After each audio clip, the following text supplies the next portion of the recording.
Hello everyone, welcome back to DICS। मेरा नाम है जय शर्मा और आज हम लेके आए हैं एक और इम्पॉर्टेंट टॉपिक जो अभी हमारे न्यूज़पेपर में आया, दैट इज़ द हिंदू के एडिटोरियल में आया था। राइट नाउ ये टॉपिक का हेडलाइन क्या है कि एनवायरमेंटल ऑडिट रूल्स आए हैं 2025।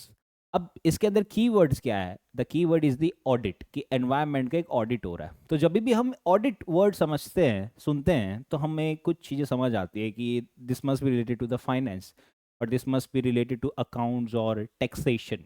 बट जैसे जैसे चीज़ें इन्वॉल्व हो रही है, हमारा देश इन्वॉल्व हो रहा है, हमारा गवर्नेंस इन्वॉल्व हो रहा है, तो गवर्नमेंट अब एनवायरमेंटल ऑडिट का कॉन्सेप्ट लेके आया है।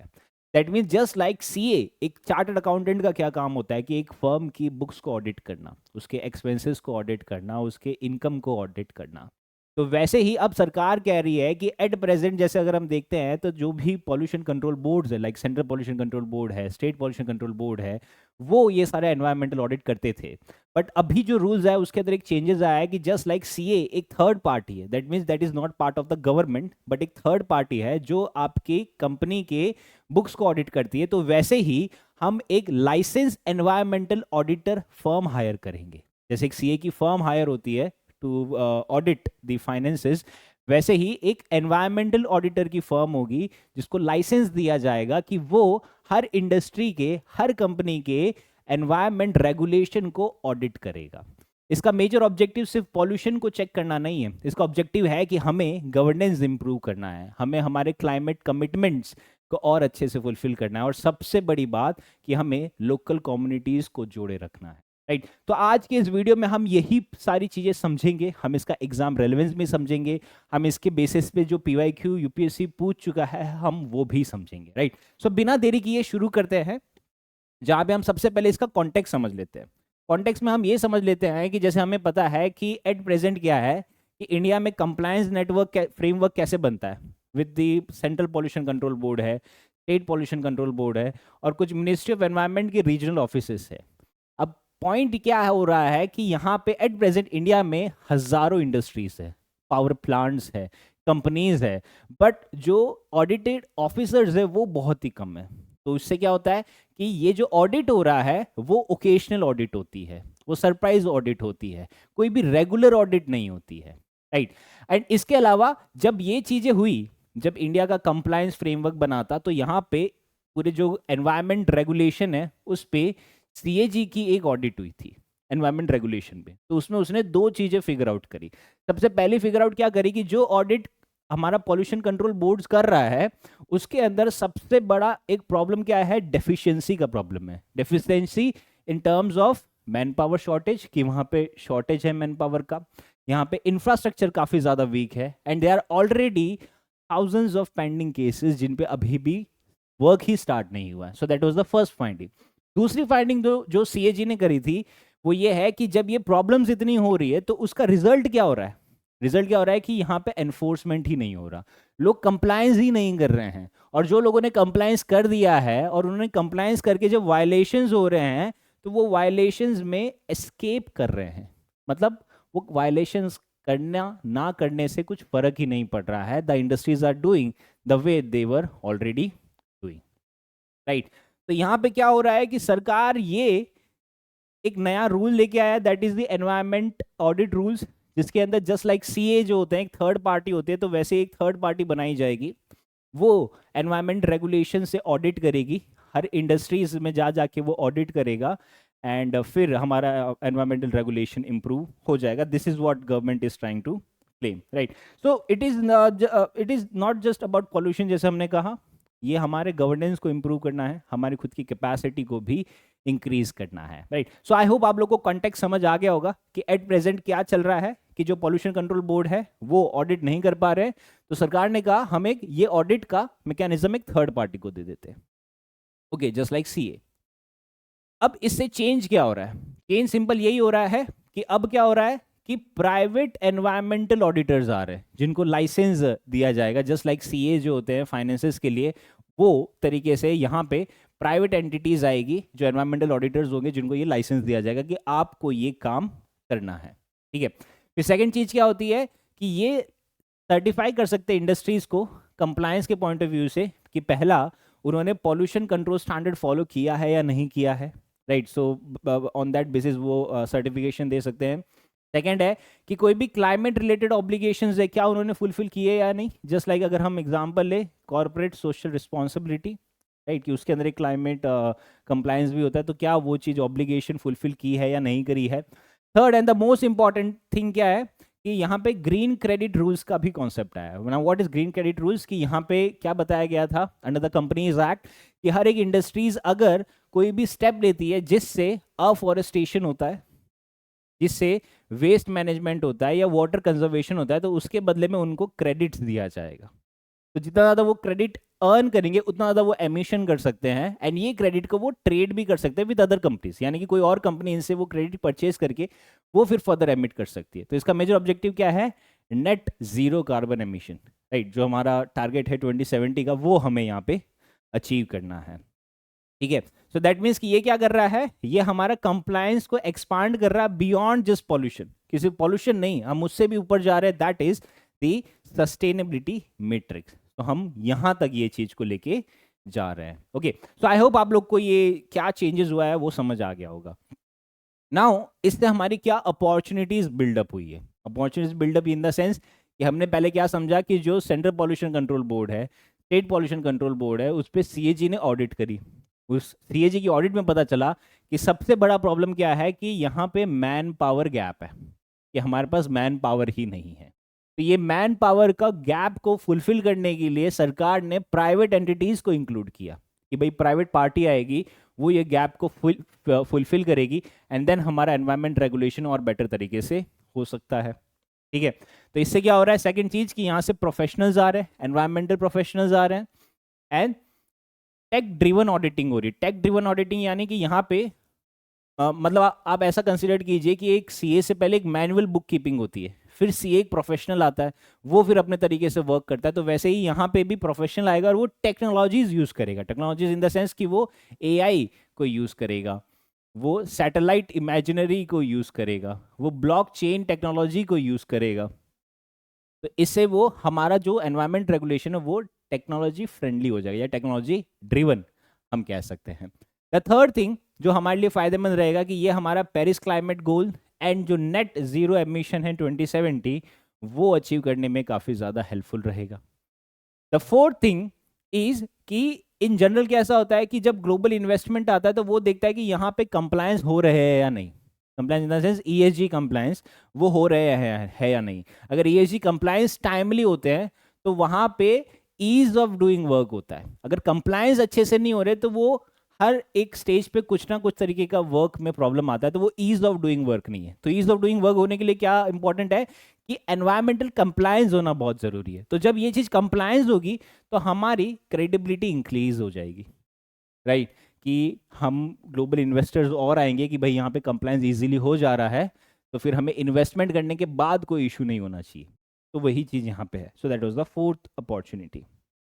ठीक है, अब पॉइंट ऐसा होता है कि जब भी रिफॉर्म्स आता है वो साथ में कोई ना कोई चैलेंजेस लेके आता है, and environment audit rules 2025 is no exceptions, कि उसमें भी वो चैलेंजेस लेके आया है। सबसे बड़ा चैलेंज क्या है, is the conflict of interest. Conflict of interest कैसा है, जैसे सीए फर्म्स क्या करते हैं कि एक इंडस्ट्री क्या करती है, वो इंडस्ट्री डिसाइड करती है कि वो कंपनी का कौन सा सीए होगा जो बुक्स ऑडिट करेगा। That means industry is hiring the CA और द ऑडिटर्स। तो सेम चीज है कि एनवायरमेंटल ऑडिटर के लिए भी कंपनी ही हायर करेगी। तो दे आर चांसेस कि वो कंपनी खुद ही हायर कर रही है, तो वो कंपनी उसको इन्फ्लुएंस कर पाएगी, और इन्फ्लुएंस होगा तो जो डेटा है उसके अंदर मैनिपुलेशन होगा, कंप्लायंस में वायलेशंस होगी, एंड एट द एंड जो ऑब्जेक्टिव है वो अचीव ही नहीं हो पाएगा। तो हम कह सकते हैं कि यहाँ पे auditors hired and paid by the same industries, की सेम इंडस्ट्री हायर भी कर रही है और सेम इंडस्ट्री उसको पे भी कर रही है। ठीक है, फिर सेकंड आता है there is a risk of greenwashing, कि आप कंप्लायंस ऑन पेपर बता रहे हैं ना, ऑन पेपर बताना अलग है और एक्चुअल में वो पूरा करना वो भी काफी ज्यादा अलग है। So that these two are very different thing. Okay, so greenwashing का मतलब क्या है कि आप सिर्फ बता रहे हो that we are moving towards green economy on paper, but off paper ऐसा कुछ नहीं हो रहा। थर्ड है कि जो मेजर ये वायलेशंस होते हैं, एनवायरमेंटल वायलेशंस होते हैं, वो बड़ी सिटीज में नहीं होते, वो मेजरली कहाँ होता है, छोटी डिस्ट्रिक्ट्स में और इनफैक्ट पंचायत लेवल पे होते हैं। For example illegal sand mining, कि आपने कभी देखा कि आपके सिटी में सैंड माइनिंग हो रही है? नहीं होती। ये सैंड माइनिंग कहाँ होती है, या तो पंचायत लेवल पे होती है या डिस्ट्रिक्ट लेवल पे होती है, और वहाँ पे एनवायरमेंटल क्लियरेंसेज नहीं होता, या वहाँ पे होता भी है तो कंप्लायंस अच्छे से फुलफिल नहीं होती, वायलेशंस होते हैं और एक्सेट्रा, ये सारी चीज़ें ऑब्जर्व की जाती है। ठीक है, तो वहाँ पे मॉनिटरिंग लाना ज़रूरी है, तो वहाँ पे अभी तक मॉनिटरिंग नहीं की गई है। मतलब ये रूल्स में वो जो गैप है वहां पे अभी तक नहीं आया, कि जब तक पंचायत लेवल पे यानी कि ग्रास रूट लेवल पे ये चीज एड्रेस नहीं हो रही है, तब तक इसका कोई फायदा नहीं है, क्योंकि सबसे ज्यादा वायलेशन ही वहां हो रहा है। ओके, फिर थर्ड है कि इट कैन अंडरमाइन अकाउंटेबिलिटी। कब ये अकाउंटेबिलिटी अंडरमाइन करेगा, जब वहां पे गवर्नमेंट ओवरसाइट वीक होगा। सी, हम कह सकते हैं कि जो गवर्नमेंट ने ये नए रूल्स लाया है, दैट इज एनवायरमेंटल ऑडिटर, वो एक कॉम्प्लीमेंट्री हो सकता है कि आप गवर्नेंस को स्ट्रॉन्ग कर सकते हो, इसलिए आप ये ऑडिटर्स का रूल्स लेके आए हो। बट दैट डजंट मीन कि गवर्नमेंट फ्री होगी। सरकार फ्री नहीं हो सकती। सरकार को यहाँ पे ओवरसाइट रखना पड़ेगा, क्योंकि यहाँ पे क्या हो रहा है कि हायर और paid by the same industry, तो देयर आर चांसेस कि यहाँ पे ब्राइब हो जाए, या फिर वो इन्फ्लुएंस हो जाए और वो डेटा का मैनिपुलेट करके हमें ऑन पेपर चीज दे, तो उसके ऊपर ओवरसाइट कौन करेगा? उसके ऊपर ओवरसाइट सरकार को करना पड़ेगा। तो that means there is no going back, मतलब सरकार इससे छुप नहीं सकती। सरकार ये एज अ कॉम्प्लीमेंट्री कर सकती है, बट यहाँ पे सरकार को भी एक्टिव रोल रखना पड़ेगा। या फिर हम कह सकते हैं कि जो मेन चीज है सरकार का क्या है, वो मैन पावर शॉर्टेज और टेक्नोलॉजीज है। तो इस तरीके के टेंडर हम थर्ड पार्टी को दे सकते हैं। हालांकि ये सारी चीजें हम वे फॉरवर्ड में भी देखेंगे कि क्या क्या वे फॉरवर्ड हम ले सकते हैं। ओके, अब इसके बेसिस पे एक पीवाईक्यू है जो 2024 में ही आया था। इसके अंदर यही पूछा गया है, what role do environmental NGOs, what role does environmental NGOs and activists play in influencing environmental impact assessment outcomes for major projects in India?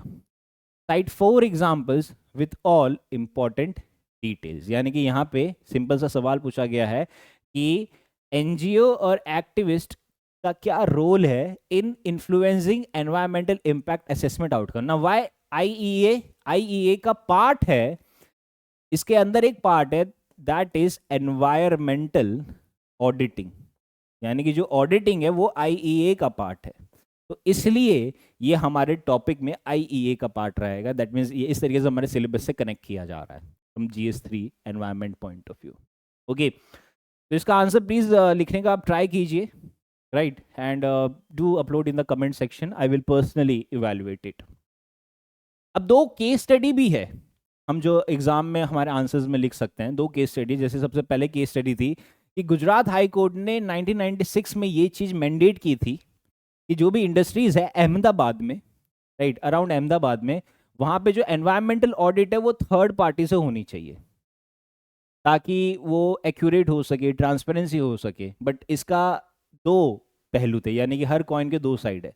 पहली साइड तो ये हुई कि चलो ठीक है, करप्शन हट गया, गवर्नेंस और इंप्रूव होने की कोशिश की जा रही है। बट सेकंड साइड ये हुआ कि ये इंडस्ट्रीज क्या कर रही थी, ये इंडस्ट्रीज जो ऑडिटर्स है उनको इन्फ्लुएंस करने की कोशिश कर दी, उनको पैसे खिलाने की कोशिश कर दी, ताकि वो डेटा को मैनिपुलेट करना स्टार्ट कर दे। तो ये चीज ऑब्जर्व की गई थी। सिमिलरली अगर एक ग्लोबल एग्जाम्पल देखते हैं तो वहां पे यूरोपियन यूनियन का जो कार्बन ऑडिटर्स है, दे आर वेरी इंडिपेंडेंट, यानी कि ये थर्ड पार्टी इंडिपेंडेंट ऑडिटर्स होते हैं। तो वो ये चीज की एमिशन ट्रेडिंग को ऑडिट करते हैं। बट यहाँ पे भी दोनों साइड बताई गई है। पहली साइड है कि ये गवर्नेंस इंप्रूव कर रहा है, टेक्नोलॉजी लेके आ रहा है, मैन पावर लेके आ रहा है, प्रोफेशनल्स लेके आ रहा है, but on the other side ये इन्फ्लुएंस भी हो रहा है फ्रॉम दीज इंडस्ट्रीज। तो ये चीज यहाँ पे बताई गई है। तो यहाँ पे क्या बता रहे हैं कि दोनों में पोटेंशियल और पिटफॉल्स है, पोटेंशियल भी है, पिटफॉल्स भी है। तो हमें ये चीज को कंसिडर करके वे फॉरवर्ड बनाना पड़ेगा, राइट। बट वे फॉरवर्ड जाने से पहले हम देख लेते हैं कि GS3 के अलावा या एनवायरनमेंट के अलावा और कहाँ कहाँ पर रिलेवेंट रहता है। तो सबसे पहले तो हमने एनवायरनमेंट देखा, जिसके अंदर सस्टेनेबल डेवलपमेंट में आ जाएगा, क्लाइमेट कमिटमेंट्स में आ जाएगा। इसके अलावा हमारे GS2 गवर्नेंस का भी पार्ट आ जा रहा है, that is public private partnership हमारे रेगुलेशन में। देन ये हमारे इकोनॉमी का भी पार्ट आ जा रहा है, that is industry balancing compliance cost and competitiveness. And then GS4 ethics का भी पार्ट आ जा रहा है, that is the conflict of interest and integrity in auditing. Now integrity is very important from our exam point of view, कि इस पे सवाल आता ही आता है, ठीक है। तो अब इसमें ये या तो आप ये टॉपिक पे सवाल आएगा, या फिर आप ये टॉपिक को यूज कर सकते हो as an example in environment, in governance, in economy as well as in ethics. तो you have to broaden your perspective. Now the last is the way forward. Way forward में हमें ये बताया जा रहा है कि सबसे पहली चीज क्या है, the issue is the conflict of interest. Conflict of interest क्यों है? क्योंकि हम कह रहे हैं कि ऑडिटर्स तो इंडिपेंडेंट है, but how can we make free from influence, कि उनको इन्फ्लुएंस से फ्री कैसे कर सकते हैं। तो यहाँ पे दो सजेशन बताए गए। सबसे पहला है कि आपको जो ऑडिटर्स है उनका रोटेशन रखना पड़ेगा, कि हर इंडस्ट्री का सेम ऑडिटर नहीं होगा। जैसे एक फाइनेंशियल ईयर में एक ऑडिटर है, अगले फाइनेंशियल ईयर में दूसरा ऑडिटर आना चाहिए। अब ये दूसरा ऑडिटर कैसे आएगा? ये एक गवर्नमेंट का पोर्टल बनाया जाएगा जहां पे रैंडम एलोकेशन होगा एनवायरमेंटल ऑडिटर्स का, यानी कि वो ऑडिटर पहले से वो कंपनी को नहीं जानता होगा। It has to be very random, it should be free of human interference. इसमें ह्यूमन इंटरफेरेंस नहीं होगा ये पोर्टल में, इट विल बी रैंडम। इसका एक एल्गोरिदम सेट किया जाएगा एंड उसके अकॉर्डिंगली ऑडिटर्स को एलोकेट किया जाएगा, तो वो कॉन्फ्लिक्ट ऑफ इंटरेस्ट नहीं आएगा। क्योंकि एक ऑडिटर ऐसा नहीं है कि वो एक साल ऑडिट करने गया और फिर वो इन्फ्लुएंस हो गया, वो इतनी जल्दी इन्फ्लुएंस नहीं होते। अगर होते भी है तो बहुत ही माइन्यूट एरिया में इन्फ्लुएंस होते हैं। अगर बहुत ही बड़ा ब्लंडर करना है तो वो ऑडिटर को वहाँ पे 3 से 4 साल रहना पड़ेगा, तब जाके वो सिस्टम समझ पाएगा एंड फिर जाके वो ब्लंडर करेगा, यानी कि वो इन्फ्लुएंस हो जाएगा। तो वो उतना टाइम ही मत दो, हम ऑडिटर को उतना टाइम ही नहीं देते हैं। तो हम ऑडिटर को क्या करेंगे, हम रोटेट करते रहेंगे, और वो रोटेशन में भी एलोकेट जब होगा तो वो रैंडम होगा थ्रू पोर्टल से। फिर सेकंड है कि ये सबसे ज्यादा कहाँ हो रहा है, डिस्ट्रिक्ट एंड पंचायत लेवल पे। So what is the need, कि जो लोकल कम्युनिटी है उनकी कैपेसिटी बिल्डिंग करनी पड़ेगी, उनको बताना पड़ेगा that what is environmental regulation, what is the meaning of environmental auditors, कि आपके सामने कोई भी सैंड माइनिंग हो रही है तो वो लीगल है या इलीगल है, ये जानने के लिए आपको क्या करना पड़ेगा, आपको सरकारी वेबसाइट पे जाना पड़ेगा, आपको उसका टेंडर पढ़ना पड़ेगा, आपको वहां पूछना पड़ेगा, तब जाके आप बता सकते हो कि ओके दिस इज लीगल और इलीगल। सो दैट मीन्स कि लोकल कैपेसिटी को इन्वॉल्व करना पड़ेगा, लोकल कैपेसिटी को अवेयरनेस करना पड़ेगा। तो ये कैसे करेंगे, ये फ्रॉम द पंचायत लेवल करेंगे, कि हर एक मैंडेट जारी करना चाहिए from the central government as well as state government, कि हर पंचायत लेवल पे इसके बारे में एक अवेयरनेस होना चाहिए। एवरी मंथली या फिर 2 महीने में इस पे एक कम्युनिटी मीटिंग होनी चाहिए वो पंचायत लेवल पे, जो ये सब के बारे में अवेयरनेस बताएगी। तो ये चीज रहती है। देन है कि यहाँ पे हमें टेक्नोलॉजी डिप्लॉय करने की ज़रूरत है। आप ड्रोन्स डिप्लॉय कीजिए, आप सेंसर्स डिप्लॉय कीजिए, आप एआई पॉल्यूशन ट्रैकर्स को डिप्लॉय कीजिए, तो आप इसको और अच्छे से ट्रैक कर पाएंगे। फिर फोर्थ है कि you have a transparent reports लानी ज़्यादा ज़रूरी है, कि ऑडिटर ने ऑडिट तो कर दिया, अब वो रिपोर्ट को आप पोर्टल पे अपलोड कीजिए एज अ पब्लिक डैशबोर्ड्स पे, जहाँ पे सिटीजन अवेयरनेस हो, कि सिटीजन्स उसको देख पाए, लोकल एनजीओज देख पाए, सिविल सोसाइटीज उसको देख पाए, ताकि अगर कोई भी मिसकंसिडरेशन है या मिसकैलकुलेशन है या मैनिपुलेशन है तो वो चीज़ को हम काउंटर कर सके। राइट, सो आई होप आप लोगों को क्लैरिटी मिली होगी in this particular video. Right, so this is it from today's video. In the coming video will be covering more such kind of topics. Till then, stay safe and study well. Thank you.